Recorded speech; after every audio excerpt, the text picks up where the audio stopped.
Now, some of you watching this may actually be freelancers, but hopefully you can get some value from looking at it from the other side. Or as a freelancer, you may hire a freelancer to collaborate with or to support some of the work you're doing, to outsource some of the activity. But what I want to talk today is about how to go about hiring a freelancer. So as I say, it could be as a collaborator if you're an existing freelancer or self-employed. If you run a micro business, again, you may be pulling in some freelancers for different projects from time to time. Having worked as a freelancer, but also hired dozens of them, I have a bit of experience in how best to go about that. So here are some of my tips into how to hire a freelancer. And again, if you're looking to offer freelance services, maybe you can look at it from the other side and see if you can pick up some useful insights from that perspective as well. So the first thing to do is to obviously review their previous work. So these can be case studies, they can be client work that they'll send through, portfolios, testimonials, anything like that. Have a big review of what they've done.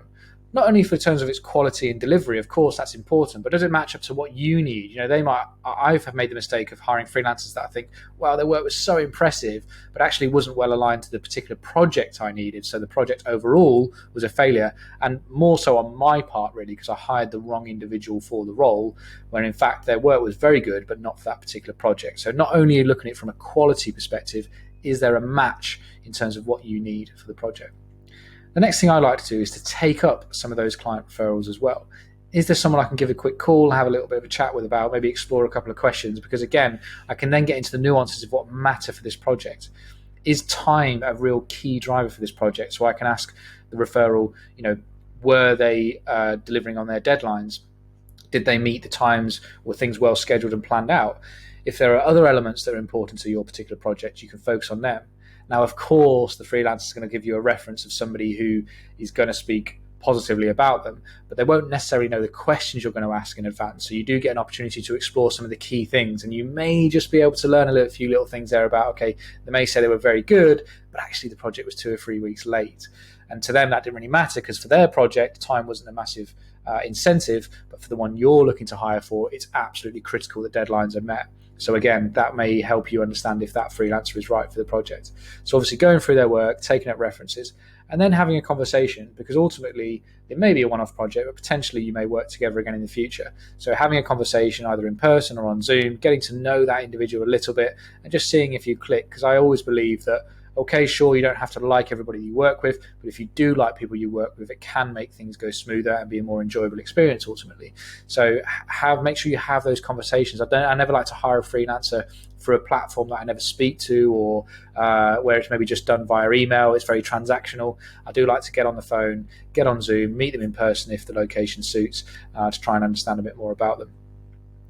And then finally, of course, to understand a little bit about their current workload as well, and also what they're looking to do in their near future. Because if you are one of many projects in which, in actual fact, something that they're not looking to really spend some time on, so they're bringing you in purely from a financial perspective, even subconsciously, you won't be their priority, you maybe won't be a focus for them. And if another project has an urgent issue, they'll deal with that one instead of yours. So I like to just understand a little bit about their current workload, where do they prefer to work on, what's their future plans.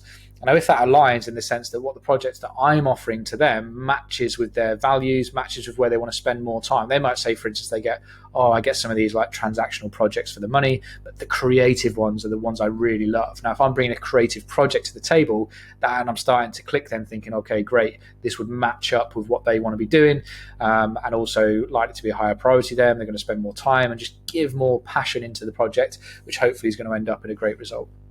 So there's just a few key factors there. There's obviously some of the basics around, costs and all that sort of thing, but just 3 elements there I think that people sometimes don't think about is to not only look into the case studies and the background of previous projects, but go in a bit more detail onto the project match, the project fit, if you like.